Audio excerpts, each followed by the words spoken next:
This episode of the Tougies Take podcast is dedicated to the life and memory of Adam Johnson. We will be discussing the events of this past weekend at the end of the show.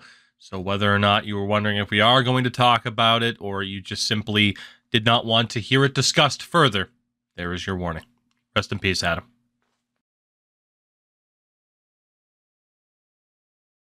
Hello, everybody, and welcome to another edition of the Tougies Take podcast, or Sin's Corner.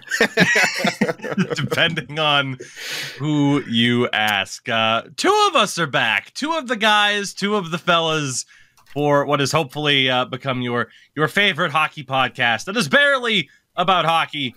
We like to call it a fraudcast around here. Although, in fairness, somehow, some way, Sin, the past couple weeks have been busy, for better or worse. We will have a lot of hockey to talk about today.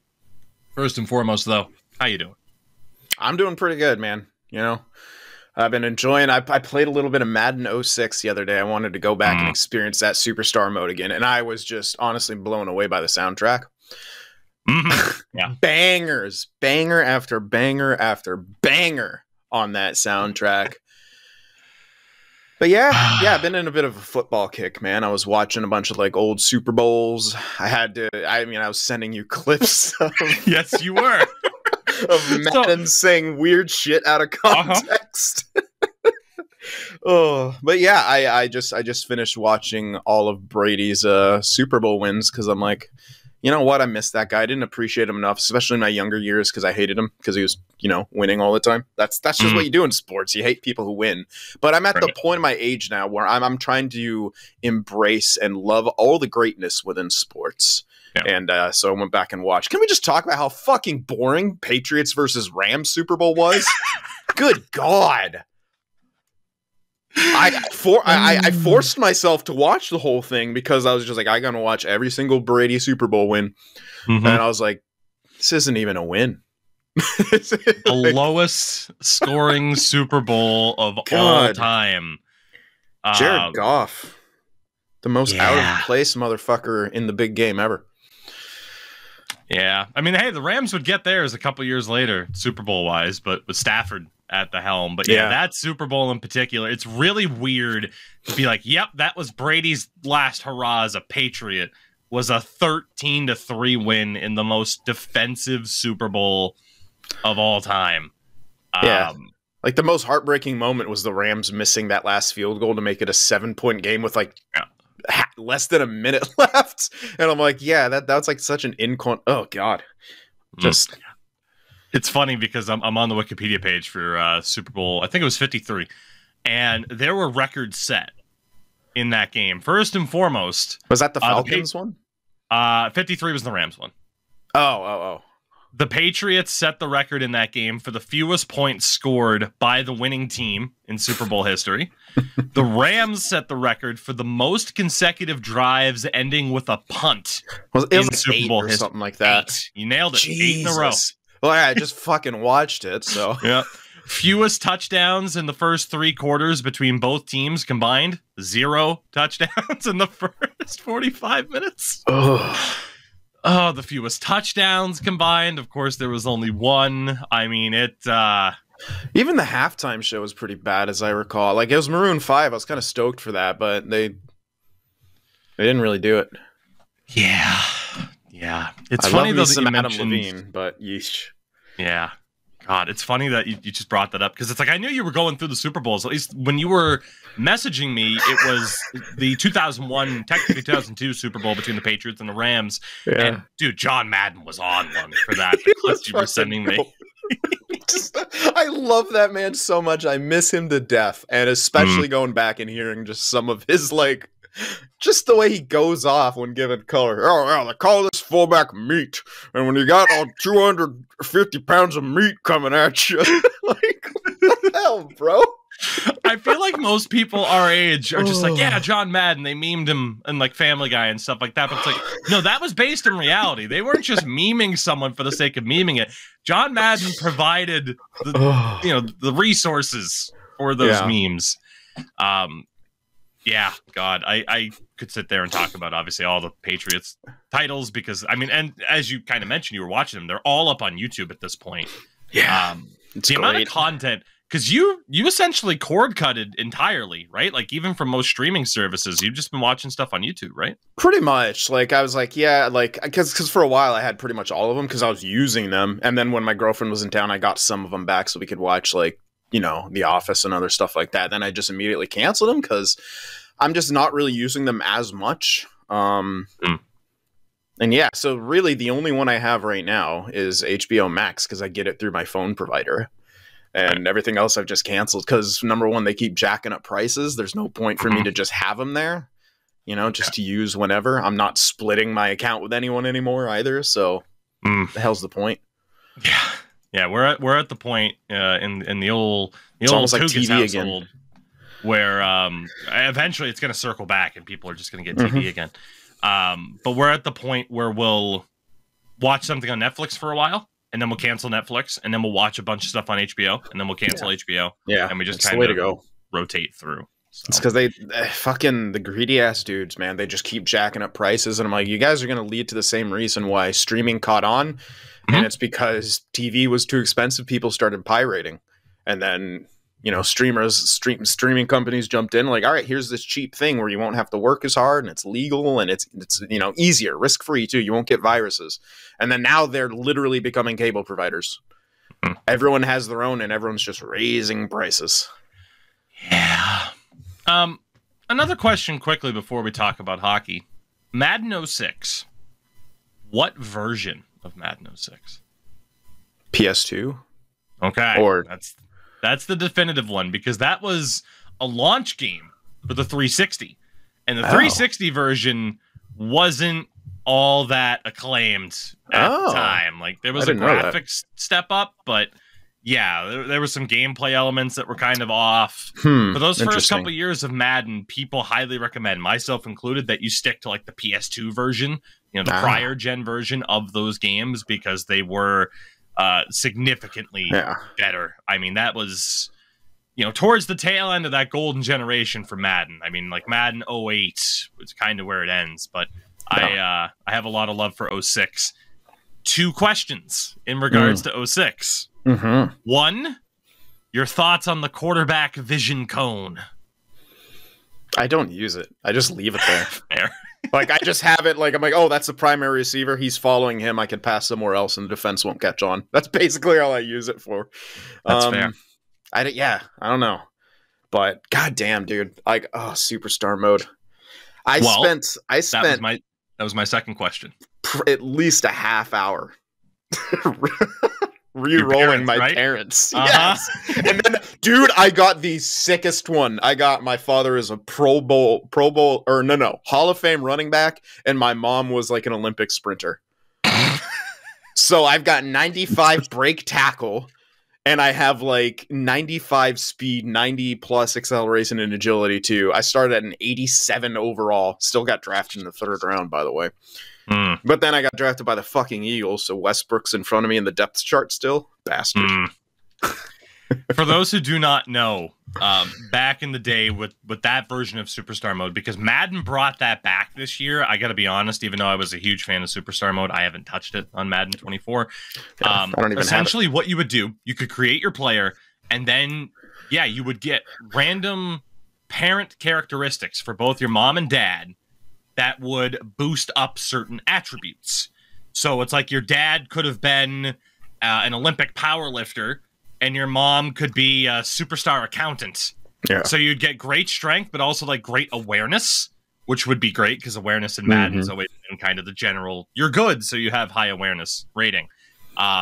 You could get it so that your dad was a garbage man, but your mom was an Olympic high jumper, and that would change certain attributes. And you'd want to try to perfect it. It would be randomized as well. You could choose what you wanted. So you could sit there for half an hour, just hitting the button again to get the right combination of parent traits to go along with whatever player type you're playing as, because you could play as anything. In terms of custom characters, you could play as a kicker, a punter, whatever you wanted. So you could generate, okay, here's the best skills for my player type. You could also pick the real life rookies. So, man, back in the day, I did superstar mode as rookie Calvin Johnson. And literally every route would just be streak down the field, one-on-one, call for it, touchdown. Because he was insane.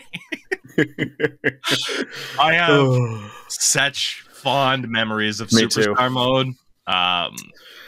There's not too much like it. You know, MLB has had it with certain years of Road to the Show that has been awesome.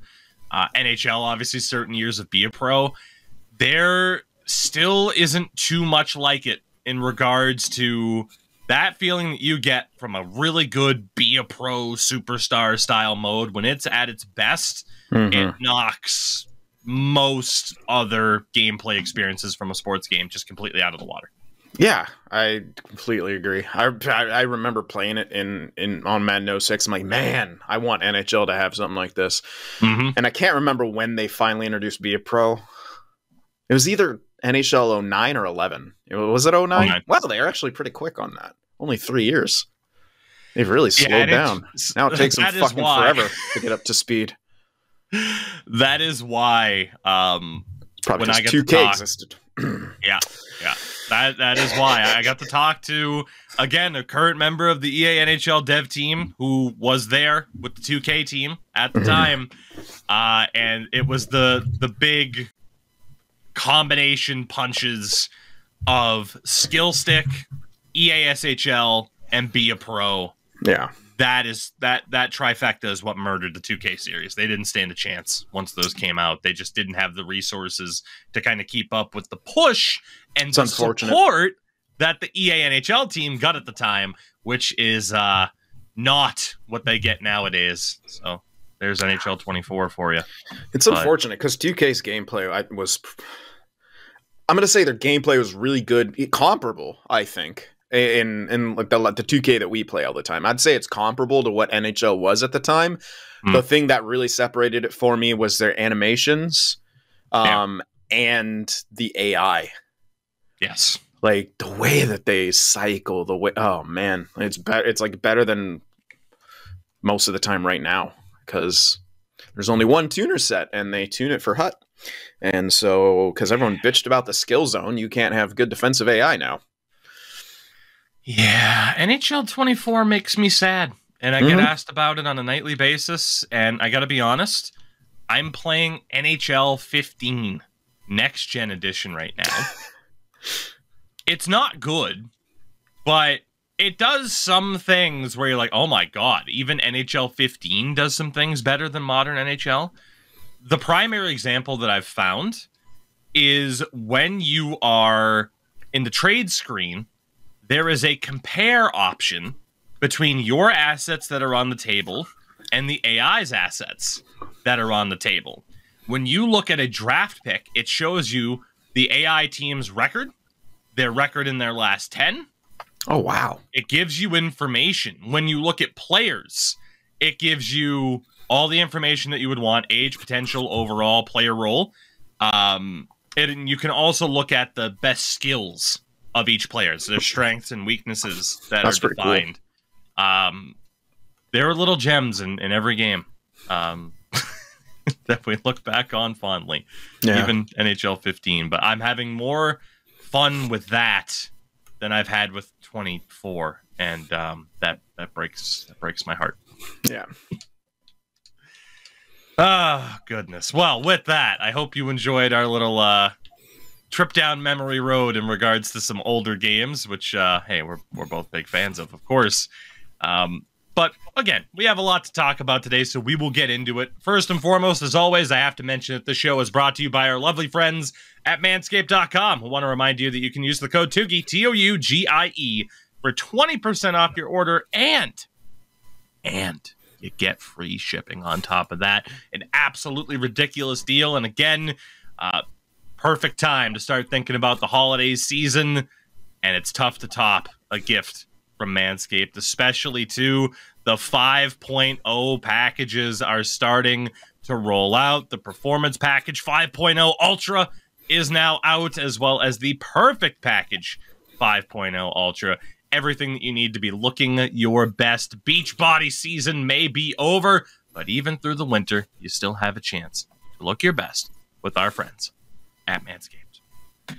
So with that, let's get things started here. And obviously, too, I did want to mention in terms of Endo's absence on the show, you got me talking about old Maddens. It's not fair. I'll just go off on tangents. Endo's fine. He's just really tired. He's been working his ass off lately, still playing a lot of hockey and stuff like that.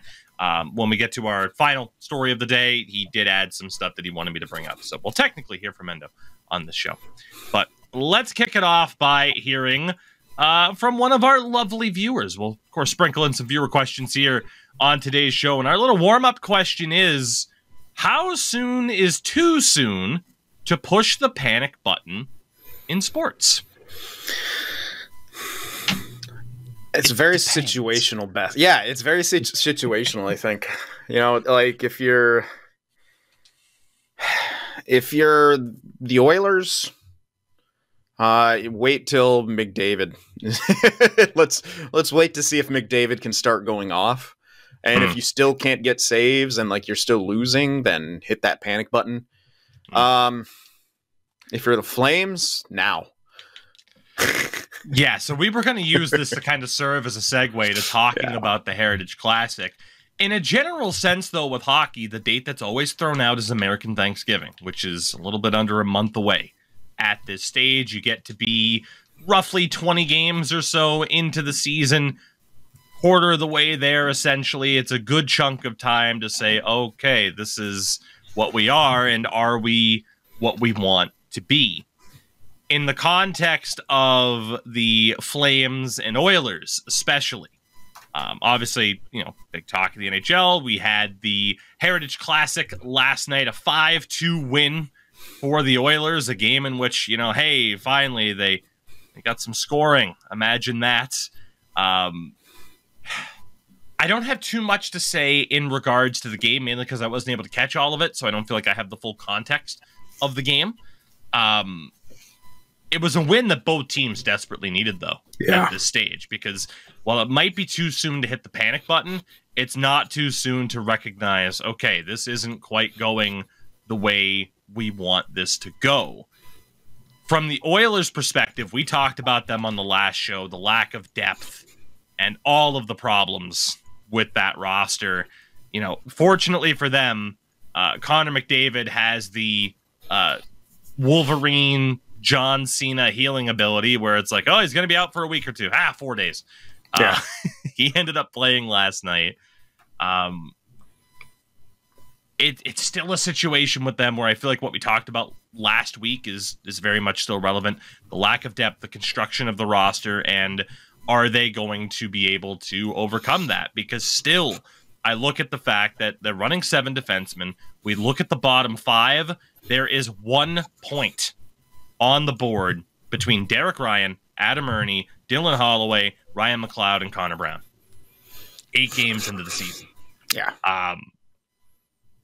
Is it too early to hit the panic button for them? Probably. Although if you think back to the prior few seasons, how it's ended, how they've looked, maybe not.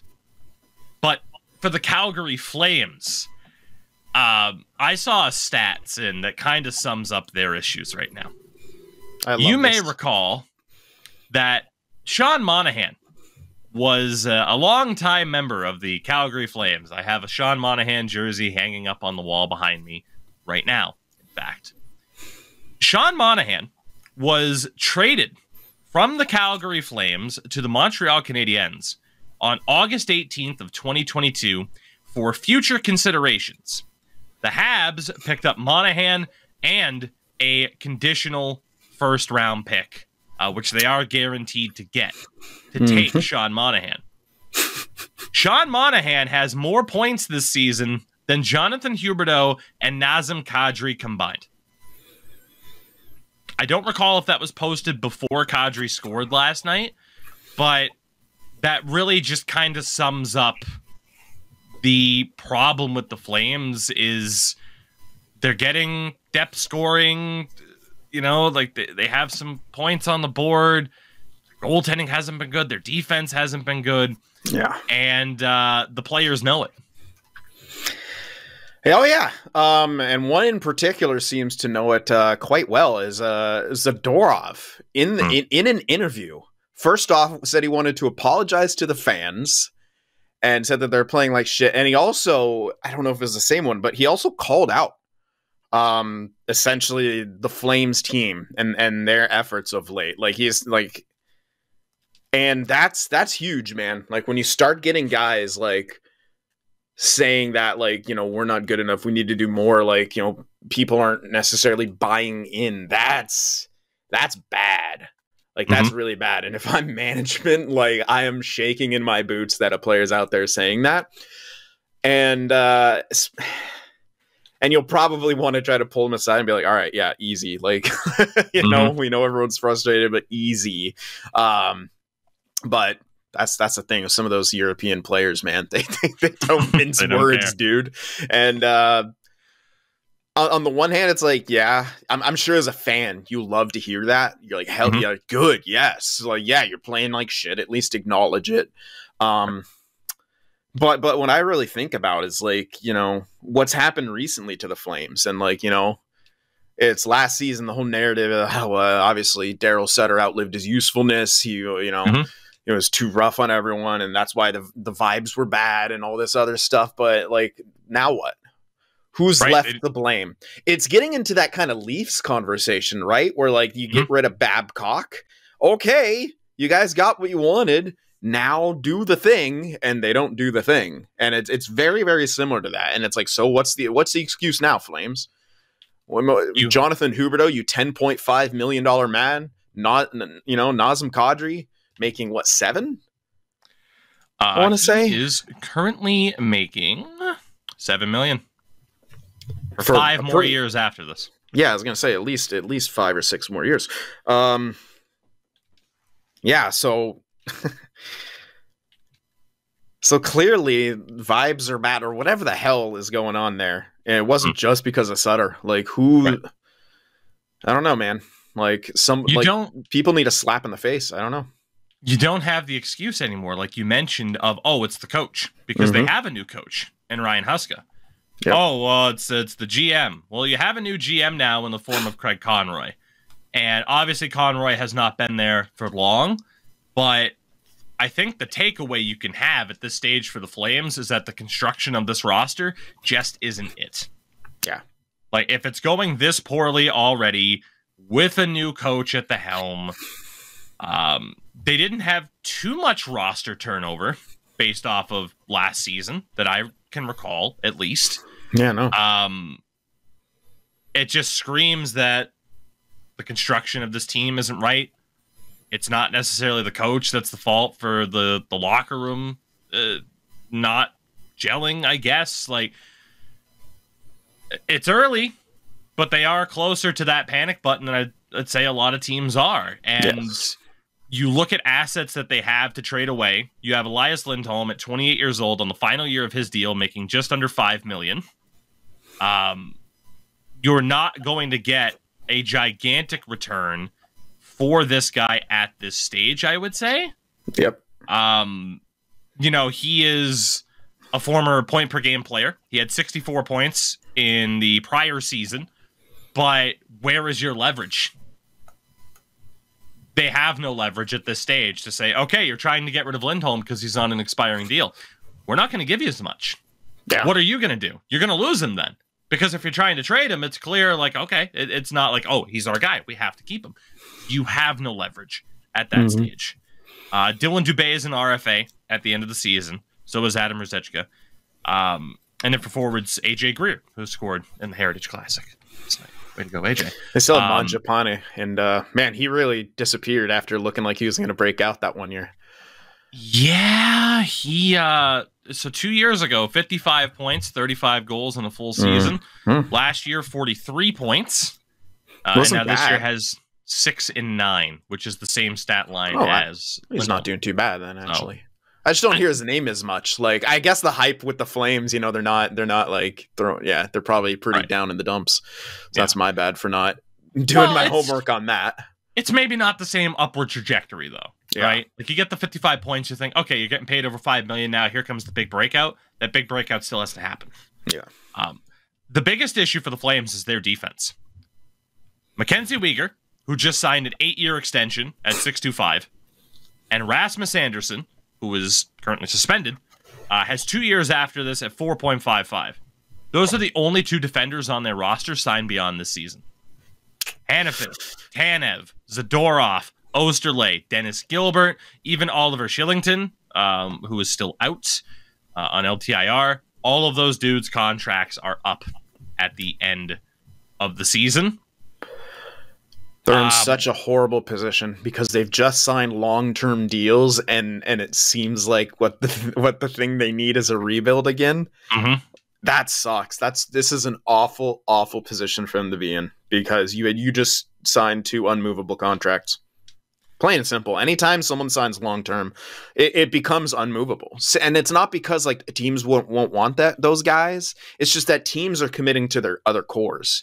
Right. Like you don't necessarily, there's not going to be too often where people acquire core guys on long-term deals. That's just, it happens very rarely nowadays, especially. But yeah, I mean, Mackenzie Weegar at 6.25 for the next 8 years. I mean, that's not bad, but you also think that brings him up to, I think, age 37. Like you said, he'd be a core guy for you at that point. How many teams are going to necessarily do that? I mean, the Huberdeau one at over 10 million obviously is horrifying at this stage. Those are still your core guys. The question is for them is can you, and he just re-signed Mikhail Backlund as well, can you retool on the fly? Can you rebuild on the fly while still having, like, you're not going to be able to fully strip it down. Yeah. You can't go full scorched earth like the Buffalo Sabres did in the McDavid Eichel draft year, for example. But you can try, you know, and if your scouting department's on point, you know, you're not going to end up, I mean, unless you win the lottery, you're not going to end up with a top 2, top 3 pick, most likely, because I don't know if they'll be able to out-tank other teams. They're certainly not going to be able to out-tank another team we're going to talk about in a few minutes. But, you know, if your scouting department's on point, I mean, we've seen it. You never know if, you know, Matvei Michkov is going to fall the 7th overall in a draft, and then all of a sudden it's like, oh shit, we can get this guy because, you know, hey, even if there's worries, you never know, they might pan out for us. I don't know where they go from here because the coach, the GM, they haven't really been able to put their own spin on this team yet in Calgary, and it just screams this isn't it. Yeah. Especially with that defense. Again, 5 out of the 7 on expiring contracts, UFAs at the end of the year. You don't have the trade leverage if you're Craig Conroy to get this like massive deal for Noah Hanifin. And it's worth noting too, Noah Hanifin has a modified no trade clause. He has an 8-team no trade list. Christopher Tanev has a modified no trade clause with a 10-team no trade list. As you look at the situation of, okay, we got to make trades, and then you look at the realities of it, it's just Craig Conroy continuing to lose leverage with every layer you peel back, and it's like, oh God, how do you get out of it? Yeah. And then fortunately for them, they're really stuck in a situation where it's like, how do you boost those guys' value too? Like it's tough. It's really tough. It's a very similar situation to like in what the Sharks are in, where it's like, yeah, we picked up all these guys on 1-year deals. It's like, hey, we might be able to flip them. They're doing awful. And like, no one's like, you know, there's not too many bright spots. So they might not be like the big names to go after, and you won't be able to get too much for them. Right. And yeah. And the Flames aren't supposed to be there. Sharks are. And that's just horrible for them. Well, you mentioned the Sharks, and we can kind of segue into that now. In general, the first topic that we kind of have is the Sharks as a whole before we get to talking about a Sharks adjacent topic, also a Bruins adjacent topic. The Sharks officially finished winless in the month of October. Not only winless, it's like we're averaging like 1 goal a game, dude. It's so bad. Apathy. Literally at a goal per game pace through 9 games with an 0-8-1 record, with a league leading, shall we say, negative goal differential. Really quickly, in terms of positive goal differential, there are 3 teams right now who are in double digits. You have the Vancouver Canucks at a +12, which is, I mean, hey, they're one of the early stories, 5-2-1 to the first 8 games. Not a bad start. The Boston Bruins at a +14 with their 7-0-1 record. And the Vegas Golden Knights with a +15 goal differential at 8-0-1 on the season. The bottom 3, -11 for the Seattle Kraken with 2 wins in 9 games. Very rough start for them, as we've discussed. Calgary, who we just talked about, with a -15 in 9 games played. And bringing up the rear, the San Jose Sharks with a -26 goal differential in 9 games. You know, I didn't get a chance to see that 92 team, but here we are. For those who don't get the reference, the 1992 San Jose Sharks finished with a record. Now, keep in mind, their first season, the inaugural Shark season in 91-92, they finished with a record of 17-58-5. The next year, 92-93, 11 wins, 71 losses, and 2 ties, I do believe at the time. With 17 losses in a row, including a game in which they scored first against Calgary and then lost the game 13-1. Oh boy. This is maybe not on pace to be that bad, but at the same time, you can't necessarily rule it out. Like, it's tough to imagine in this era of parity, the Sharks not being able to win more than 11 games. But they legitimately have just 1 point through their first 9 games from an overtime loss. This is looking tragic. Now, they're gonna improve slightly when Logan Couture comes back from injury. But it's really bad. We're gonna pick up some wins though, because the one bright spot, well, there's a couple bright spots, but one of the largest bright spots as a team, like on the whole, I can't even really say team. It's Mackenzie Blackwood. He's been really good. Like his goal saved above expected is unreal. The Sharks, I looked at a chart. We're actually top 10 in goals saved above expected. So just Blackwood. To simplify it though, they're 2 goaltenders. Blackwood has a .384 goals against average in 6 games. Kakkonen has a .317 in 4 appearances. So obviously there was a game where they swapped goaltenders. Both of them have identical .907 save percentages. Yeah, 3 to 4 goals a game, but they are both still over a .900 save percentage on the season. Impressive. That goes to show that they are getting shelled. Yeah. They are under constant threat, game in and game out, and are standing on their heads just to keep the Sharks from losing every game 5-1, 5-0. Yeah. And another bright spot, which this guy's going to go unnoticed until the Sharks are kind of good. But if you watch the games, he's growing in leaps and bounds as a player. William Eklund has been absolutely unreal, is not getting the points to show for it simply because no one on this team can finish. And also because Quinn is obsessed with playing him on the third line with Luke Cunnin and someone else that rotates in and out, but he's keeping him with Luke Cunnin this whole time. Sure. But Eklund had this shift against, I think it was Carolina, where for about a good 15, 20 seconds, maybe even more, but I think it was like 20 seconds at least, where he was possessing the puck in the offensive zone and fighting off, cross checks and slashes from Brady Shea. He went around the horn in the entire zone, was working the boards, and he couldn't. No one got open. The poor kid is in there, like completely taking over a shift in the offensive zone, and he has no one to pass to. And that perfectly kind of summarizes kind of the Sharks season. EASHL ability. Yeah, that too. But it was just like, he's looking so good.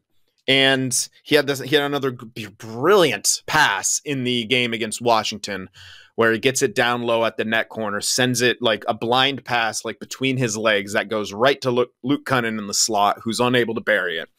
And and these are not isolated. Like, once a game, he'll have a beautiful feed or two that can't be finished. And I'm very, very happy with the way that he's been looking. Bordeleau, unfortunately, hasn't quite gotten going. He got sent back down now, but William Eklund is looking like the player that we drafted him for.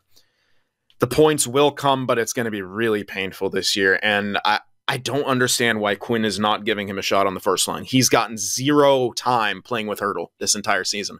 And I'm like, you're seeing what he's doing. Why don't you give him a shot on the top line? And that's just the David fucking Quinn thing, where he keeps playing like Duclair and Hoffman and Barabanov with Hertl. And I'm looking on Cap Friendly right now, which was updated before last night's game. I'm actually going to double check through Daily Face-Off as well to see what these line combinations are listed at. I just want to make sure that there's the consistency between the two, and it looks like it. So the Sharks lines right now, top line is listed as Duclair, who has 1 goal in 9 games. Yeah, top line, sure. Tomas Hertl, 5 points, 4 assists in the 9 games. And Fabian Zetterlund, who was tied for the team's lead goal scorer mark with 2 goals in 9 games. He deserves it. He's been a fucking horse out there. Their second line is Eklund, Mikael Granlund, who's only played 2 games this year, started off the season injured, and Luke Kunin, which is, yeah. Third line, Zadina, Nico Sturm, and Mike Hoffman. Hoffman with 1 assist in 9 games. He's been so bad, dude. So fucking bad. And a fourth line of Giovanni Smith, Ryan Carpenter, and Kevin LeBanc. Kevin LeBanc, by the way, who makes 4.725 against the Cap, has no points in 6 games. Yep. He's looked good some games, but Quinn does not like him. He does make some bonehead passes sometimes, man. But like, when you're lacking offense, stop putting him on the 4th line. You have Cunnin on the 2nd. Yeah. It just feels like it's probably more painful right now for Sharks fans than it has to be. Like, it can still be that situation that you were rooting for at the start of the year. Let's be bad, but let's see some bright spots. And right now, it's more difficult to find those bright spots than it should be. Yeah. Because you are limited to William Eklund, Hertl trying his best. Zadina has some bright spots here. Like, yeah, he's had some really good games, but then other games he's invisible. That's unfortunate, but man, when he looks good, he flies around the ice. So if he can develop some kind of consistency, but yeah, the most consistency has come from William Eklund, which is hilarious. And the way I mean that is, like, he's consistently improved his game, and he's starting to become more vocal. And he's, when he says something, like, he'll say something in an interview, he's like, I just want to play hockey out there. I want to get the puck. I want to possess the puck. I want to make plays. And he goes out there and he fucking does it. And he was drafted as, a future guy who could be a leader on this team. And we're starting to see it at the age of 21. Again, the points will come. I'm just hoping he doesn't get like a huge knock in his confidence. But the way he continues to get better, and the way like he continues to really start to control the pace of play and really take over the offensive zone is a good sign. It's just, you're obviously nervous. It's like, fuck, man, what if he's just like, fuck this, get me out of here at some point, or like, just as like, no one's finishing these passes. Because in so many ways, with his vision, he reminds me legitimately of Jumbo. He's a different player, but the passes that he makes are fucking unreal sometimes. I don't know how he sees them. Like, I don't know how he knows that player's there, and yeah. Well, I'm excited for the idea that 24 years from now, William Eklund is going to retire on social media with a gigantic beard and no shirt. Yes. God, I miss Jumbo. Joe Thornton has officially retired from the NHL after 24 seasons. Obviously, he has not played for a little bit now, but this was an interesting kind of moment in time, because I feel like right now, for me as a Boston sports fan in particular, I've had those moments over the last few years of like, okay, David Ortiz is retired, Tom Brady left and then retired, Zdeno Chara is retired, Bergeron just retired, but there was still something about this where it really kind of hit of like, fuck, Joe Thornton's not an active player anymore. And I think it's good friend of the podcast, one X-Tech, who put out his thoughts about the retirements, where he's just like, oh, God, I'm old. Mm-hmm. Quote, seeing Jumbo retire means my childhood is officially over. It's done. I'm old. And that's how it feels. I mean, this was a guy that, again, like I mentioned, 24 seasons between the Bruins, who took him first overall in 1997, the Sharks, where obviously he played the vast majority of his career, and then over stints 1,100 at the end. Games. Mm-hmm. Stints so at the nuts. end with Tampa and Toronto and Florida, excuse me. 430 goals, 1,109 assists for 1,539 points in 1,714 career games played. This is, despite, for me at least, who knows, there might be some debate, for me, despite the lack of team-based hardware, and despite just a lone Art Ross and Hart Trophy, which came in 2005, 2006 as the leading point scorer and league MVP, Joe Thornton to me is a first ballot Hall of Famer. Oh yeah. He was one of the NHL's stalwart players for years, even as he began to get up there in age. We're talking about his age 36 season in 2015-16. He was a point per game player. And the only player that had more points than him in this, like, the second half stretch of the season was Sidney Crosby. I read a stat like that, like the last 50 games or whatever, or something like that. Like, he was like well over a point per game. Another ridiculous stat is that after he got traded to the Sharks, like, he was scoring at like almost McDavid levels after when that trade happened, and he went through and he went to the Sharks, and he had that Hart and Art Ross season.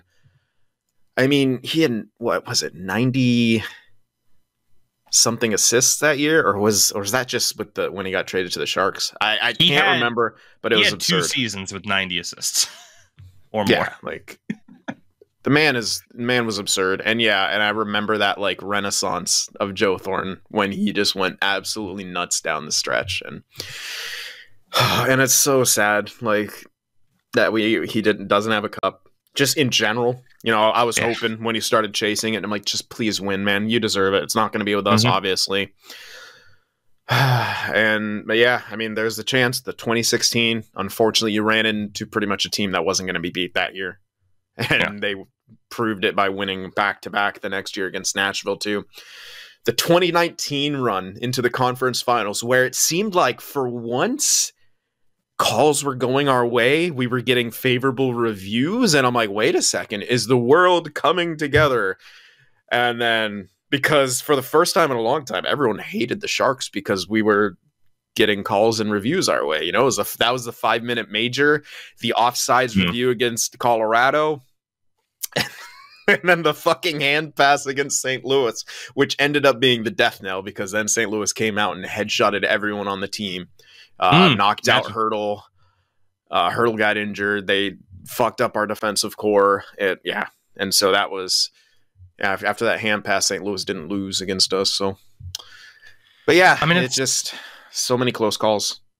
It's funny too, because you talk about like his playoff performance, and that was part of what led to the trade in the first place. Was during his time with the Bruins, he was labeled as a guy who does not step up in the playoffs. Particularly his last playoff series with the Bruins, 0-3-0-4 first round. They lose to Montreal, no points in 7 games, and a -6. Yeah. So the narrative was, you know, here's a guy who had put up points in the playoffs in the past, but this is our leader. He's not getting it done. And then the next thing you know, after the 0-4-0-5 lockout, he starts the 0-5-0-6 season with the Bruins, gets traded to the Sharks in November, if I'm not mistaken, and then plays in 11 playoff games with San Jose that year, puts up 9 points.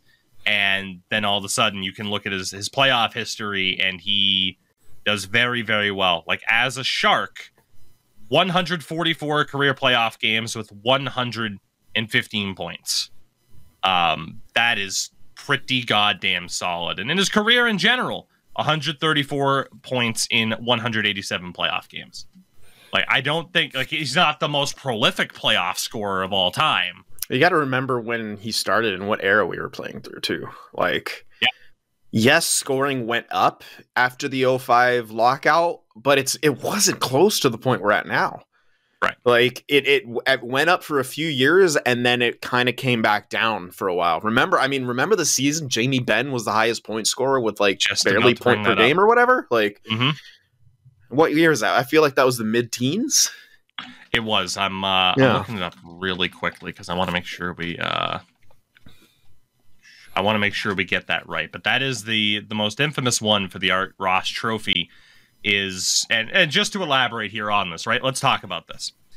Joe Thornton won the Art Ross in 05-06, like I mentioned, with 125 points, which is hilarious. That was the most points an Art Ross Trophy winner had between 05 and 06, all the way up to 2019, when Nikita Kucherov put up 128. Yeah, and there's still only 3 other players, 4. Post 05 lockout to have 120 points in the season. Sidney Crosby, Nikita Kucherov, and Connor McDavid now twice in a row. That's the company that he's in terms of scoring. And looking back at the Art Ross winners, 05-06 all the way to 2012, the Art Ross winner always had at least 104 points in a season. The 12-13 season's the outlier because it was a lockout-shortened year, so San Luis had 60 points. The next year, Sidney Crosby won it with over 100 points. And then 2014-15, Jamie Benn wins it with 87. And then it goes back up to at least players with 100. There were some inconsistencies in those years in scoring. And you got to remember, too, at the time, you had rule changes out of the 04-05 lockout, some rule changes out of the 2012-13 lockout that cost them half a season, and then continual changes to goalie pad size and stuff like that. The old joke, again, of hockey's a great sport when it's finished, and Joe Thornton is a constant at the NHL level of production despite all of these consistent changes. Yeah. Even more impressive when you consider towards the end of his career, when the game continued to get faster and faster and faster. And he was never a fast skater. He was good on his blades. Like, fucking good luck knocking him off the puck. And he had pretty damn good agility. Yeah, and he had really good agility, like underrated agility, especially in the corners. And that helped him to make all the passes that he did. But yeah, but then also, again, he had some deceptive straight line speed. I remember on this one back check, I can't remember who he caught up to, but it was a pretty fast skater. And he back checked up to him, lifted his stick, and took the puck. And it's Joe Thornton on the back check doing that, at age 35 plus. So he could skate when he wanted to. It just wasn't wasn't that part of his game, really. Like, what a man, though. I think to the longevity. He is 6th all time in games played in the NHL. Only behind, and he's of the 6, they're all in the 1700s.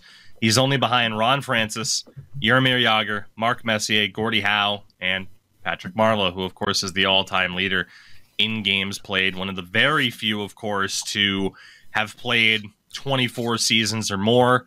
I mean, the company that he's in there is Alex Del Vecchio, Chara, Yager, Messier, Chris Chelios, Gordie Howe. I mean, his longevity was insane. He is 7th all-time in assists in the 1100 club, alongside Paul Coffey, Yager, Bork, Messier, Francis, Gretzky. And he's, I believe, top 10, 3, 4, 5, 6, 7, 8, 9, 10, 11. He's 12th all-time in points. Only behind, and I'm going to keep saying the names to emphasize, like, he's a first ballot Hall of Famer. Bork, Esposito, Sakic, Lemieux, Yzerman, Marcel Dion, Francis, Howe, Messier, Yager, Gretzky. Those are the only all players guys in there who have put up more points than Joe Thornton in the NHL. Not a top 100 player, though. They felt Duncan Keith had to be in there. Fucking morons. I do not like to reference this. Because, that was a thing where the NHL, what was it, for the centennial season, right? Yeah, I believe so. Put out their list of the 100 greatest players of all time. They had Kane and Taves and Keith in there. And pretty sure Seabrook, too. I'm trying to find the list, because if you search NHL all-time 100 players, obviously you get certain articles that are out there. Okay, I think I found it. It was the centennial season for 2017. The 100 greatest players of all time. And there's no Joe Thornton. There's no Patrick Marleau. There are a lot of fan bases that support a lot of teams that could be like, where the hell's this guy? There were a lot of them. But yeah, especially at the time in the aftermath of 3 straight cups for the Hawks, there was some Hawks bias within the voting.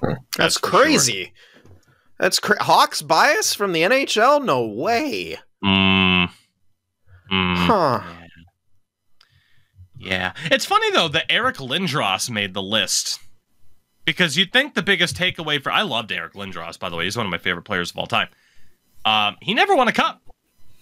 So you'd think that would have been one of the big takeaways for him, because clearly it was one of the big takeaways for other players. Yeah. But they put Lindros in there on that list. Lindros, no jumbo. Imagine. I'm still getting Duncan Keith and no jumbo. Fucking hell. The nature of that list was always bound to cause some division amongst people. But yeah, it didn't go over well at the time, and it didn't age well in the first place. Nah, the dick writing's insane, though. Like, that's just how it felt when I was looking at that list. Like, is Seabrook on there? I know Keith is on there, but if Seabrook's on there, I'm gonna lose my fucking shit. Like, let me double check here. Holy crap. Keith is on the list, confirmed. No Brent Seabrook, though. Thank goodness. Okay. Taves, Kane, and Keith did make fucking it. Fucking lol that Taves and Keith are in there. Yeah, but 3 cups. Think of the leadership sin. Yeah. That really never, came into question later on. No, it didn't, did it? Hi, Hawks fans. Hi. We love you guys. You have Connor Bedard now. We're all salty. Shouldn't have had the pick, though. We have fun here. Yeah. With that, we do have another viewer question to bring up. And I will give people forewarning. After the viewer question is when the show gets heavy. But we have this question here. Who would win in a wrestling match? Ronald McDonald or the Burger King? And what would their finishing moves look like? Do you have yours? Because I have mine. Do you have one for both or just for one or the other? Oh, just one. I'm going all in on someone who's winning. Okay, so really quickly, what brand are you representing here? And then I'll come up with the oppositions. Oh, okay. Well, McDonald's is winning in my universe. given the fact that, again, and Finland has totally ruined this for me. I don't think Burger King's a shit, as a lot of people say. But McDonald's is the king, so they are going over in this instance. Yeah, I'm gonna need a second to think about this. Okay, well, I have it. Ronald McDonald is the clear winner, and his finishing move is known as the ball pit massacre. and and what he does, I can't have that as an episode title on this of all shows, though. Yeah, that's true. Yeah, unfortunately, the McDonald's ball pit massacre. Yeah, essentially, he's gonna get him in almost a combination between, you know, a tombstone pile driver and like a pedigree, where he you know, gets them right in his ball pit between his legs, and then he slams them down like face first on their stomach as he sits down. So fun fact. Yeah. Because I am a nerd, that is already a move. Fuck.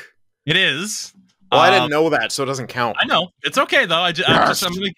I'm gonna give you some wrestling history here. You are aware of the wrestler by the name of Booker T, are you not? Yes. Okay. Are you aware of his, Yeah, that's Are you aware of his brother, who is also a wrestler? No. Okay, so they were a part of a tag team in WCW called Harlem Heat. And it was his brother Stevie Ray's finishing move that he called the slapjack. So it does exist, and now we can confirm that Sin's favorite wrestler is by default is Stevie Ray, whose finishing move, the slapjack. That I just linked to Sin. I linked him a video from WCW NWO Revenge for the N64. Except Ronald would sit instead of kneel. But yeah. Okay, so that's more. All right, hold on. You didn't mention the sitting down part. That is also a move. Fuck! You wrestlers, stop! I mean, but how many relatively safe moves can you do for a finishing move? You know, there's only so much. So that was a move that was more so similar, if this is what you're thinking of. I linked this to you as well. A wrestler by the name of Christopher Daniels, who called it the Angel's Wings. You're along the same lines. Might not be exactly what you had in mind, but very, very close, yeah. Fair. But yeah, that's the ball pit massacre.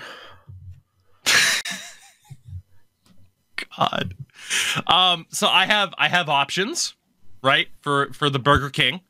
Now he is also, of course, as we know, the Sneak King, as immortalized in the Xbox 360 video game. So you know he can be very sneaky. The Sneak King. Wait a sec. What's that from? Oh, did you not know that was a video game? The Sneak King? Oh my God! So Burger King put out a stealth game where you were the here. I'll link it to you in chat.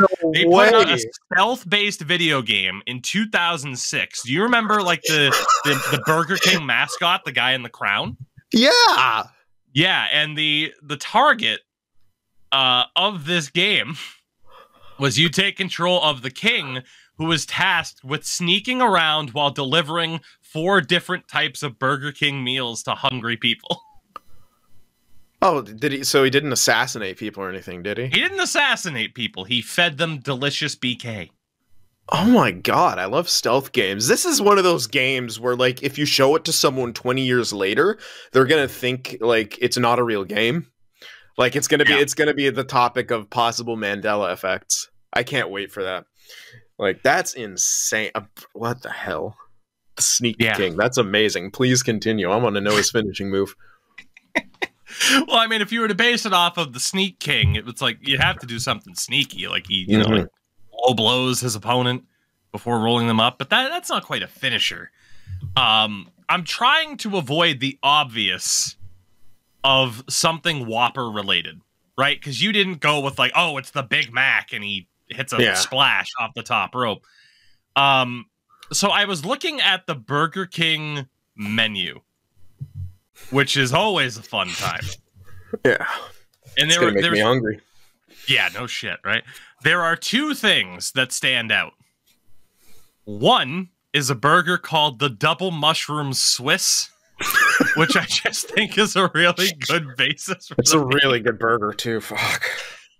But they have something on the menu called a beefacon. The word beef and then A-C-O-N. The beefacon. Good gracious. Which, in terms, like, that's the name. I can't quite decide what I want the move to be. Part of me wants it to be, there was a wrestler in the 90s by the name of Doink the Clown. And he at times was a good clown. He at times was an evil clown. But one of his finishers, of course, was named the Whoopee Cushion. Because he's a clown. So basically, he would jump off the top rope ass first and sit on his opponents. I feel like that can be deemed the beefacon. There you go, yeah. With a name like the beefacon, it has to be a maneuver that is ass first. Yeah. I feel like you have the more interesting... what could I even use for Burger King? They don't have ball pits. McDonald's had, like, the Play Palace. Like, McDonald's was always the one... I don't know about you, but my McDonald's, like, 15 years ago, they had, like, the fucking GameCube set up, so you could just go play on a fucking GameCube within the restaurant. I wasn't going in the play areas when the GameCube was around. I was in middle school by that point, so yeah. Well, I'm not saying I was a ball pit connoisseur myself, but what has Burger King ever had aside from they did have like fries? A play area, I remember that, but yeah. Apparently the better tasting fries, according to Mr. Potato Head. Sorry, I'm still discovering their menu. You know what they call a chicken sandwich? Just like a straight chicken sandwich? What? It's the long chicken. What the hell, man? Ugh. Oh, God, we don't have the McChicken. We have the long chicken. And this whole segment, by the way, on top of making people hungry, really terrible will bring segue. back tremendous memories for people that watch us play FIFA Pro Clubs on stream. Because we discovered recently that Burger King is not called Burger King in Australia. Somebody else owns the rights to the term Burger King in Australia. So down under, they are known as Hungry Jacks. And this fucking menu for Hungry Jacks will make you want to go to Australia. So that is everyone's homework for tonight. Is I'm going to give them free advertising. I don't give a shit. hungryjacks.com.au. Look at this fucking menu. And please, can we have the conversation? Whiskey River Whopper. Holy shit, that looks amazing. And that's just the what's new items. There's a little toolbar at the top to look at everything. Pulled pork. Dude, they have a cup that has popcorn, chicken, and French fries in it for $4. How and when did it happen that other countries do fast food better than the U.S.? Because we know we can make shit food and overcharge for it. That's, yeah, maybe that is the answer. Oh, my God. Oh, my God. I want all of it. I will take a fucking gout attack for one of those burgers, dude. Like, the chicken looks bomb, too, don't get me wrong, but I'm having some of that goddamn Angus. They also call their chicken meal a chicken royale. Triple cheeseburger. Super stunner. Oh, man. Fuck me. I'm getting way too hungry looking at that. I gotta... Fuck, today's my veggie dinner night, and you got me looking at that shit. Fuck. This is why, Sin, I will continue to implore you to give FC Pro Clubs a chance with the fellas. I know. Because we sit there, even if soccer's not your deal, I still think you can enjoy the competition level of the game. And then also, we play GeoGuessr between games and discover weird-ass shit like this all the time. I implore you. So with that, we have one of the most difficult transitions of all time, one of the most difficult segues of all time, but there's no good way to do it. Exactly. No good way to transition topics. And I wanted to still have that moment of levity that I knew that question would provide. I mentioned this earlier on Twitter and Twitch that, and I want to, God, I don't even know how to. Okay.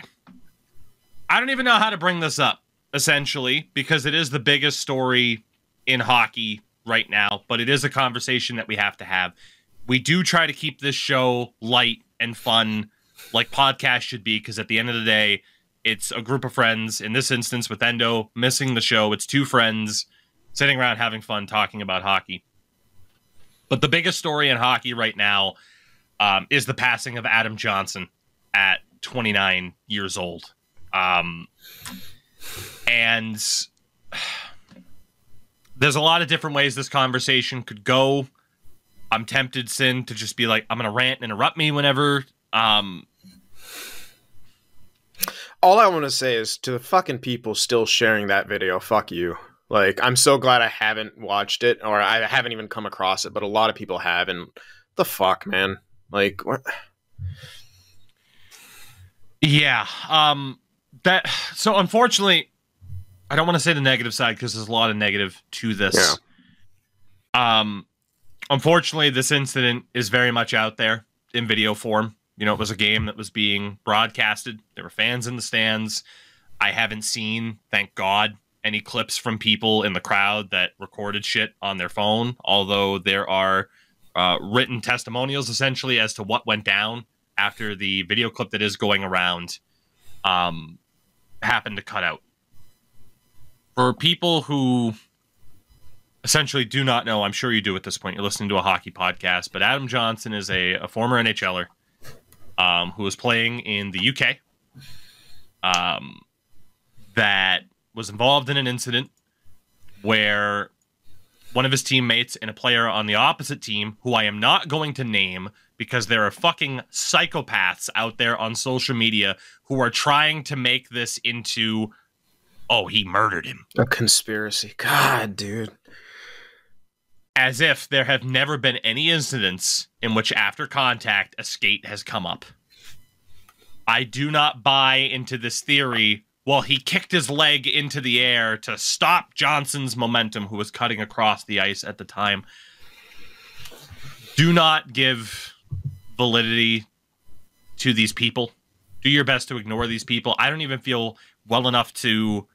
I don't even know if this is the right decision to even mention the fact that people are trying to make this a thing, but it is a necessary thing because I would like to think anybody listening to this show or watching this video on YouTube after the fact is not the type of person who's going to sit there and try to make this more of a thing. Yeah. I think about what the conversation is going to be now in regards to this, and obviously we're going to talk about neck guards a lot. And something that I keep going back to is this idea that, oh, neck guards, they're not cool or they're not comfortable. You know what's uncomfortable? Watching that fucking video on Twitter. That's uncomfortable. You know what's uncomfortable is seeing his teammates rallied together, I believe outside the arena, addressing fans. Some media were there as well, covering their statements.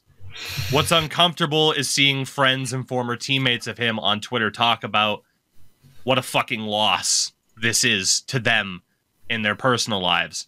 What's uncomfortable, and this comes from the Athletic article on the story earlier where they interviewed Riley Tufte, former Dallas Stars draft pick, who mentioned that Adam Johnson was recently engaged.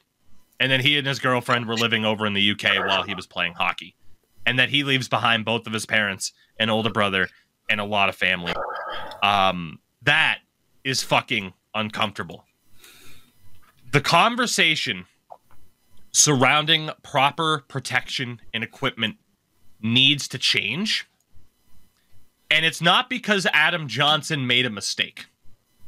He didn't. He was essentially failed by the hockey world. Because he, much like 99% it feels like of other pro players, do not wear neck guards. He was simply following the status quo of the sport. Which is why I feel comfortable in saying that the sport failed him in this absolute goddamn tragedy that occurred over this weekend. I have a bunch of different thoughts here, essentially. And I might bounce back and forth between different topics. And again, at any time, feel free to interject. Because how the fuck do you cover something like this? Yeah. My first thought that I want to mention here is that the NHL needs to lead the charge right now, moving forward on pushing for this to be mandatory.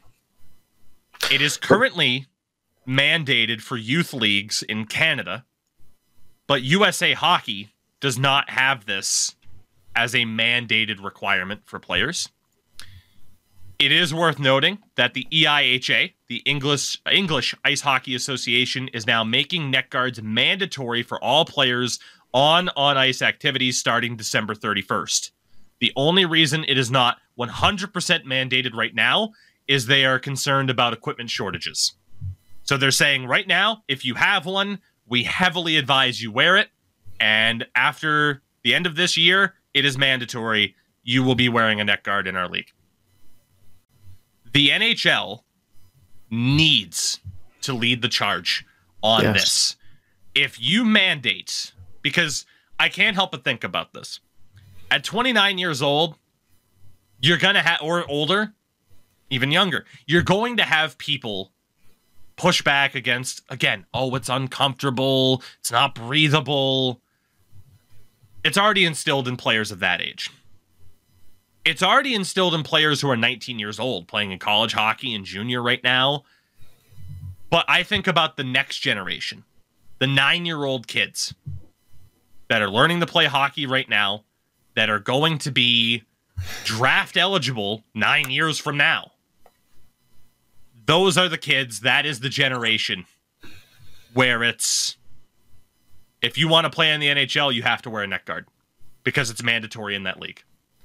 You need to instill in everybody right now that neck guards and wrist guards are mandated.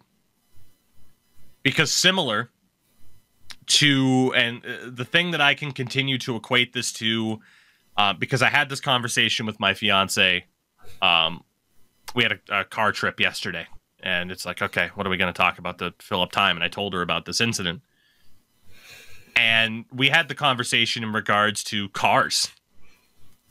Vehicles weren't always standard with airbags and seatbelts. But unfortunately, as they say, rules are written in blood. And was there pushback in regards to wearing seatbelts? Of course, some people still don't. And especially when they first became a standard thing, there are people, I'm not fucking wearing this. Even fucking rules around drunk driving. There are people, I'm not following your fucking rules. But eventually, it becomes such a norm and standard that someone of my generation at 29 as well, every time I get in a car, I just do it. I don't think about it. I don't think about how people didn't used to do it. It is normal. It is commonplace. And that is where you need to get with this equipment. You need to make it normal and commonplace. You need to have kids from day one who don't view it as, oh, God, I got to wear this extra piece of equipment. You need to get it into the mindset. The best time to do this was 15 plus fucking years ago, if not more. The next best time is now to instill in these kids that it is just a part of the equipment. It's not an extra accessory for safety. It is just the standard for equipment. And I think we're still good here. Hopefully. I really don't want to have to go through this rant again. We had a little slight disconnect. We should be good. I didn't see it. Okay. It needs to be standard. And sorry, I lost my train of thought, but it needs to be standard for these kids that it is just another piece of equipment. Yeah. No different than your fucking shin pads. It is just what you put on when you play hockey. There's no other choice surrounding this. Especially, too, because we have seen in the past Clint Malarchuk get his neck cut during an NHL game, and it's a fucking miracle he didn't die. And the only reason he didn't is because the fucking trainer that came off the bench was apparently a fucking medic in Vietnam who had the best fucking training you could possibly goddamn have and knew exactly what to do to give him the best chance of survival. It is a fucking miracle that he didn't die that night. Richard you know what? Before I even bring up Richard Zednick, for goalies, it's still not fucking mandated to have the neck guards. How is that still a choice? The Malarchuk thing happened in what, 89? Somewhere between 89 and like 93? How is that still not mandated? That is irresponsible as fuck. And sometimes... That's one of the main reasons I don't watch any sort of hockey compilation videos in there. Because, like, half the time it just fucking gets thrown in. And it makes me sick to my stomach to watch that clip. Hockey itself is an inherently dangerous sport. You are never going to be able to remove the full danger from the sport. I think we saw that over the past couple of days as well, that you are always going to have incidents like what happened with Eric Brandstrom this week, as he was down essentially convulsing on the ice after a pretty routine finish check by Cal Clutterbuck. The only way to avoid that is to eliminate checking. That's not going to happen. You are going to have, and I should mention as well, the Okposo Cale Makar incident, which, you know, there's debate over, what was Okposo's intent. You're always going to kind of have moments like that in a fast, competitive sport. And no one on this show, at least, I imagine, is arguing for the removal of checking from the men's game, because it's not a realistic thing. That's just not going to happen.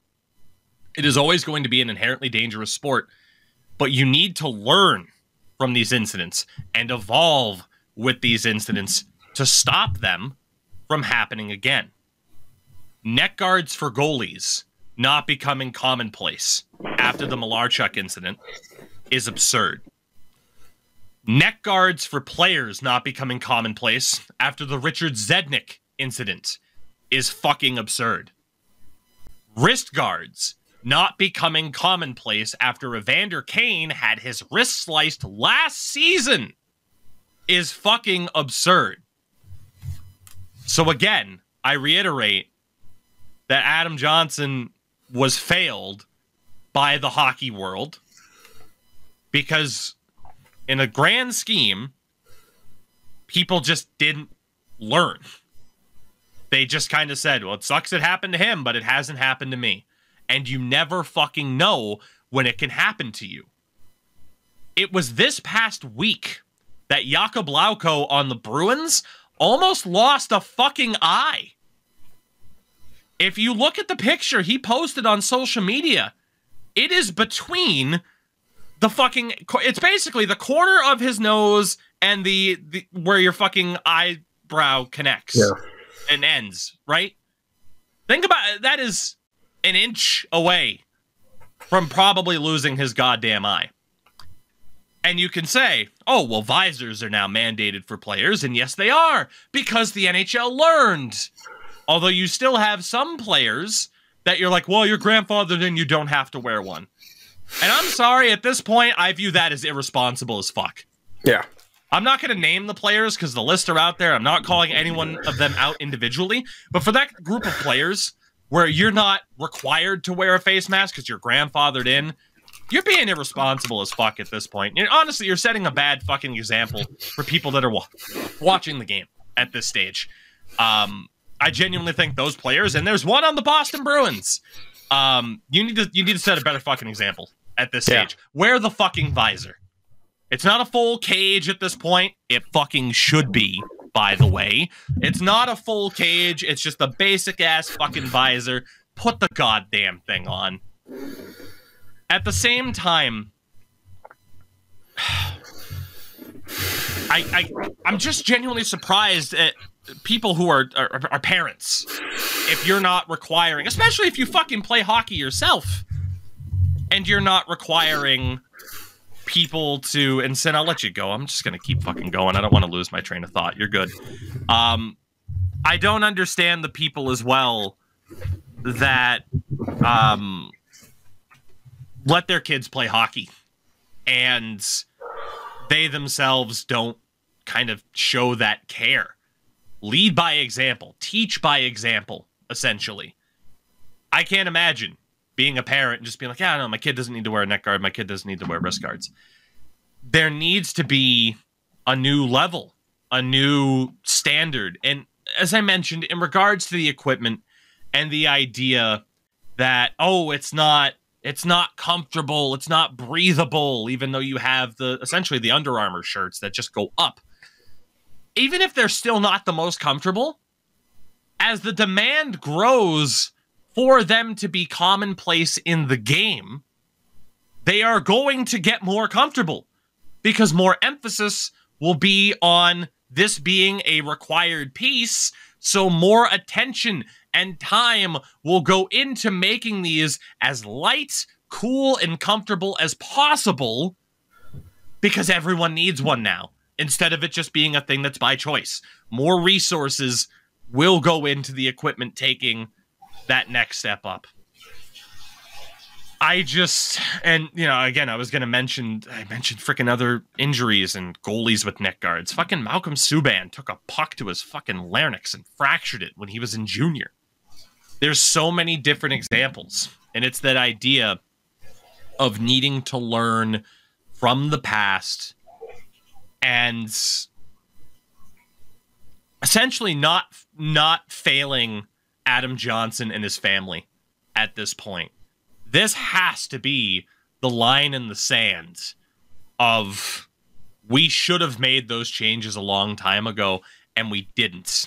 And now look at this. And if you have the English Ice Hockey Association saying, we're making this mandatory, the NHL needs to lead by example and be at the forefront of this. They simply have to be. You are not going to kind of see the change that you need to see in this situation unless the number one is leading the way. And I will reiterate, you have seen the fact that this is an inherently dangerous sport, and it is, but there are ways to make it safer at this stage. And like I said, it's too late for someone like Adam Johnson or of an older generation. It's probably too late for the guys who are in junior or starting in college right now, and for the guys in between, those two generations. But for kids now, again, if you instill day one, this is just a part of the equipment, you will eventually see that change where it's not an issue. And it's just what people wear to play hockey. And it's a goddamn shame that didn't happen sooner. Something has to be done about it now. And I really hope to see the NHL leading the charge there. In the AHL, you had members of the Providence Bruins wear one during their game last night. You also had the really, really heart-wrenching tribute from members of the Ontario Reign that had played with Johnson previously. It's just one of those things, as we welcome back Sin here. It's just one of those things where, and I feel like I finally run out of steam on the rant, and Sin, again, I apologize for kind of taking the reins with this whole thing, but it's been something where it's like it's been on my mind since it happened, especially in the aftermath of hearing that he passed away, where it's the genuine sadness for him, his friends, his family, and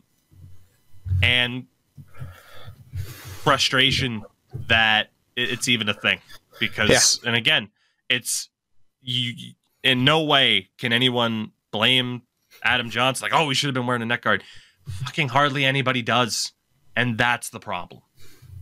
Yeah. I think you're making, you know, a really good point about how this needs to become normal. I mean, there's pushback when they're fucking making people wear helmets in the NHL. You know, that's something else I was going to mention. You're right. Players didn't wear helmets. Goalies. Fiance didn't know this. Again, she wasn't really a hockey fan before she met me. Goalies used to not wear masks. Mm-hmm. And it was a source of pride to not wear a mask. Crazy. We've grown beyond that. Sorry if there was an extra point that you had that I cut you off on. No, not at all. Like, that's just, you were right in that, like, unfortunately, rules are written in blood. And that was one of them because someone died after they smacked their head on the ice and they started mandating helmets. But yeah, and I'm glad you brought up Lauco because that was the thing I thought of, like that. And that happened a couple of years ago, too, where someone took a skate, like, right here. Mm-hmm. And, like, that's even through visors and other stuff like that. Like, it's... Of course, there's no failsafe, but this whole tough guy thing needs to stop. I saw when people start bringing up, you know, net guards, people out of the woodwork come all the motherfuckers who are like, soft. Like, but someone just died, man. Like, and yes, while you don't want to overreact, that's what human nature does. I mean, the whole war on drugs was brought about because a dude in basketball OD'd who was a big star. And that, yes, has led to more horrific stuff. But, like, those same people who are all about the toughness and stuff like that love that kind of shit. I love war on drug, love crime and punishment. I'm getting off topic, but I want to bring it back to just the whole thing of, like, I don't want the NHL to continue to cater to these people. Mm-hmm. It's the same people, the same reason why they got rid of the specialty nights and why they later made the statement to ban pride tape and stuff like that. It's the same kind of people. The same faux toughness, macho, keep the game old school and all that stuff. And it's just... My fear good. As a hockey fan is that the NHL is going to wait until it happens on their fucking ice. I don't... That's the fear, is that they're going to be like, well, you know what happened in England, and we got the... And the players as well. The fear is, like, the fact of the matter is, sometimes you have to protect people from themselves. Mm-hmm. That is just a fact. If you are, especially if you are a professional athlete, that drive, that competitiveness that got you there is often detrimental to your health. You see it in the MMA world with weight cutting. Even someone who's not a large dude like Conor McGregor, who would cut weight and would look like a fucking skeleton on the scale, and then would put 20 pounds back on between nights of the weigh-in and the fights. Yeah. Sometimes you have to step in and say, we need to protect you from yourselves. And this is one of those instances where, like I said, there is that group of guys who will say, you know, condolences, I met him, he was a really nice guy. But they will also say, well, it's a freak injury, and, well, it's the first time someone's died on ice in a really long time in a professional setting, and they won't do anything. Yeah. You have to force people. You'll have to drag some people kicking and screaming into this change, even if it's for the betterment of their own safety and health. That is just how some people operate. It is. It's that idea, too, behind visors. And, we'll grandfather it in that people don't have to wear it. But if you're new, you have to wear it now. And a lot of people were pissed. But guess what? People still wear visors in the NHL now, and it's not a big fucking deal anymore. People wear helmets, and it's not a big deal anymore. Goalies wear masks, and it's not a big deal anymore. Yeah. Even if you have to drag people kicking and screaming, you have to do it. Otherwise, and honestly, like, I think of F1 as well. Speaking about sports, and longtime F1 fans will know this. Not all that long ago, I think it was 2018 that this was implemented. Before that, it was just an open cockpit. It was just you sitting down, and that's it. Now, if you watch F1, they have something called the Halo, which is essentially compare it to a T, right? You have a roll bar, essentially. Yeah, I'm 3 looking it up points, right now. 1, 2, and 3 right in the middle to stop you from potentially getting fucking crushed by an airborne car. And a lot of people are like, oh, I don't fucking like this is what it is. And now it's just a thing because people are like, oh shit. Especially, we've already seen a couple of drivers who would have died in the past 5 years. Romain Grosjean, Guan Yu Zhou come to mind. These guys would have fucking died if it wasn't for that change. To the point now where even like the most staunch people who were against it are like, yeah, no, it was a good idea. Sometimes you have to drag people kicking and screaming to change, even if it's illogical that you should have to do that in the first place. Yeah. There just has to be that change. I do not care how, it's uncomfortable and, I don't care. And Sin, one of the points that I made when you had to step away was the idea that once it becomes a standard thing, more resources, time will be invested into making it as light, as cool, as less distracting as it can possibly be. Because that's what happens. Necessity fuels invention. This whole idea of, they're going to be as uncomfortable as they were in 1998. That's not a fucking thing. Yeah. Not to mention this whole goddamn idea, and let's be honest, we know where this is a fucking problem. It's at the grassroots level. Beer leagues. I know people who have worn neck guards at beer league that got chirped. Oh, you fucking pussy. It's the idea that, and I know the stories are out there. Oh, cool, I don't have to wear one anymore? Fucking yeet. Just get rid of that thing. Don't need to wear it anymore. No one's forcing me to wear it anymore. I got chirped in middle school when playing basketball for a league because I wore knee pads. Because like I fucking went hard. Like, and then, you know, you'd fall down. Like my parents like, hey, you don't want to fuck up your knees. You need those. And I wore knee pads and shit like that. And I remember getting chirped by like people, and I'm like, whatever, dude. Like, it's pretty sweet. I'm like, hey, I can slide on my knees if I want. It's so weird that like safety is like makes you less of a man. Like that whole mentality. It's so fucking weird. It's like, you know what? I want to enjoy being an old man and having good use of my body. So, you know, people are fucking stupid. Yeah. People are stupid. And I'm sorry, there's the crowd out there. Oh, it should be personal choice. You know the risk. And again, I'm not going to name the other player.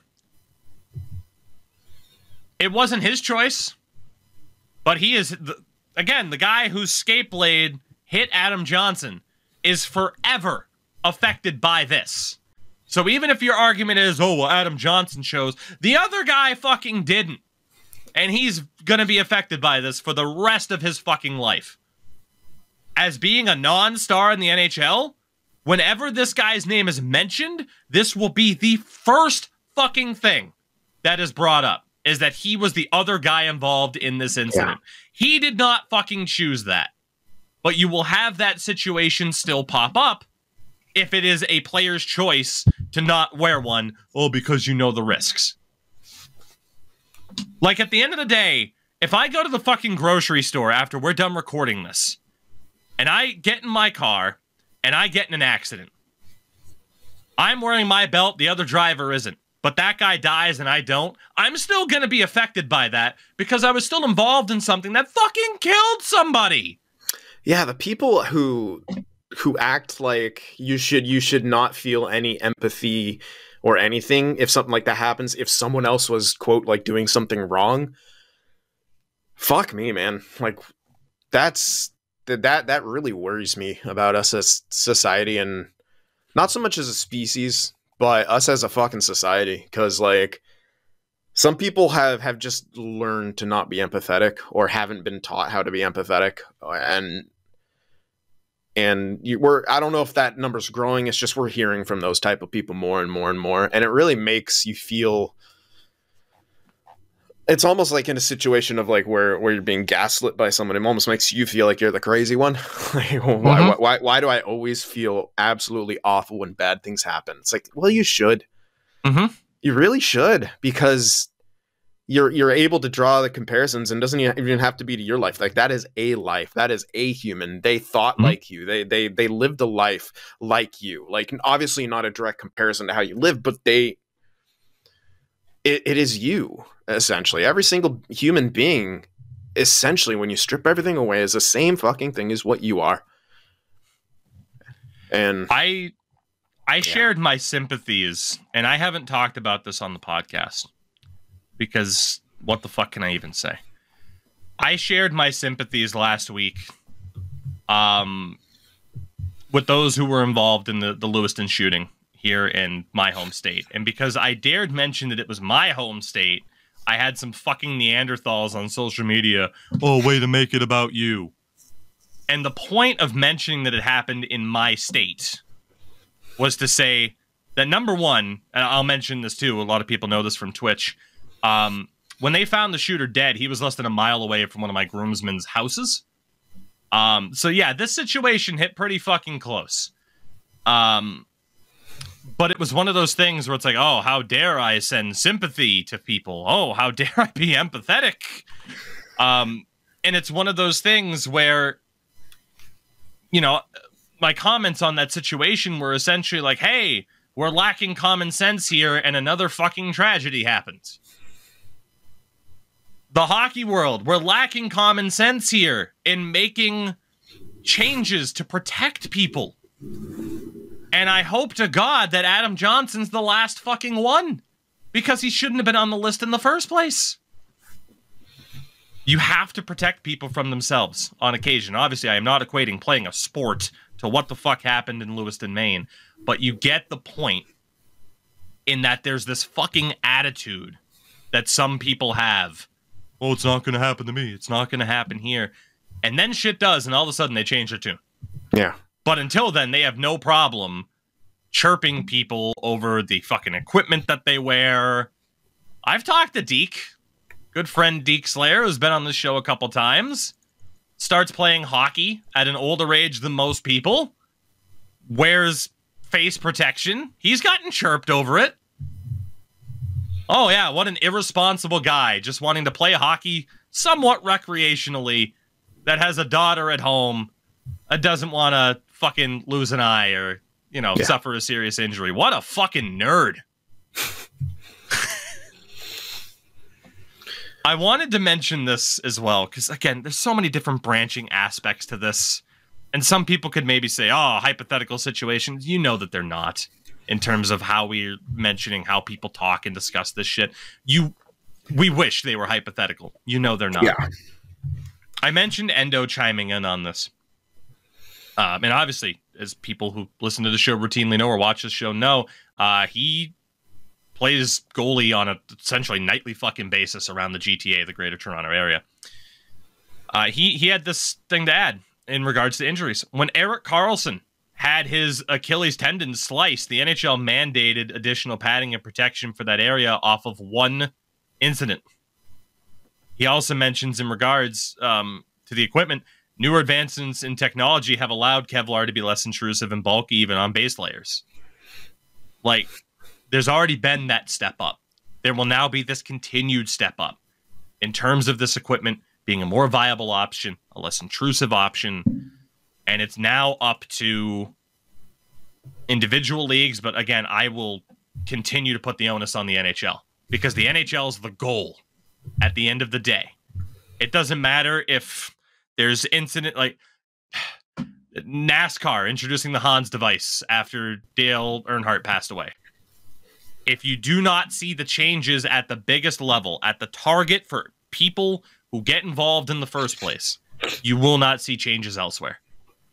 It is on the NHL to lead this charge, because if they don't, the change won't happen.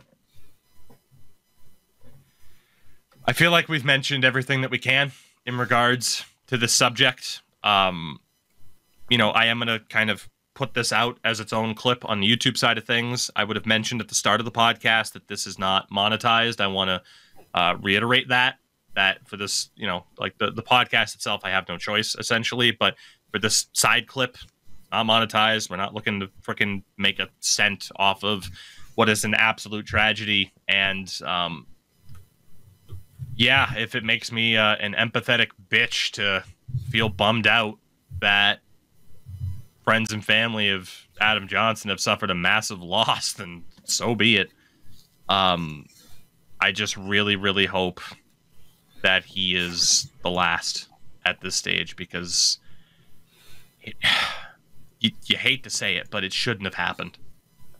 It shouldn't have happened, and I do not understand. And again, I've mentioned the Clint Malarchuk thing, and I do not recommend people even fucking Please Google don't. his name, because when you do, Google image picture, bam, right there, first thing. Even when you're just trying to fucking Wikipedia it. That incident happened in 1989, and goalies are still not mandated in the NHL. It makes me wonder what would have happened if he did pass away. Would that have been enough to be like, yeah, no, neck guards are mandatory now? And the thing is, if this incident happens in 1989 and it became mandatory after that, this generation of goalies that we're watching right now would have known nothing else but wearing a neck guard, and it wouldn't be a conversation at all. It wouldn't be a big deal at all, because it would have been the standard. Nope.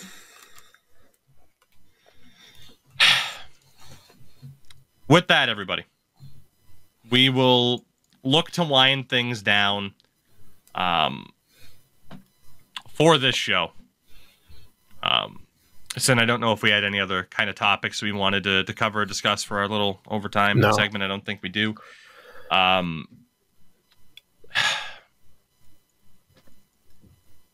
don't know what I want to encourage people to do. Fucking think before you speak. Be empathetic, people. Don't attack the other person involved in this on social media.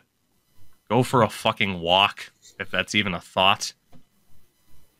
Like I said, just hopefully this is the last time.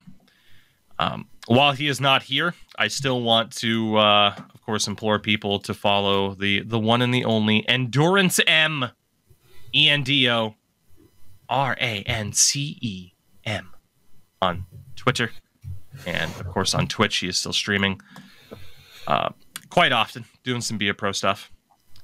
Sin, what do you have going on? Usual stuff, YouTube and things like that.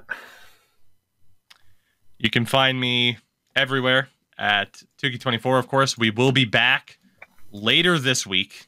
Again, the schedule is going to be a little bit disjointed over the next 2 weeks because I am getting married in 6 days, which is fucking weird to think about. Hubby 24. Yes, indeed.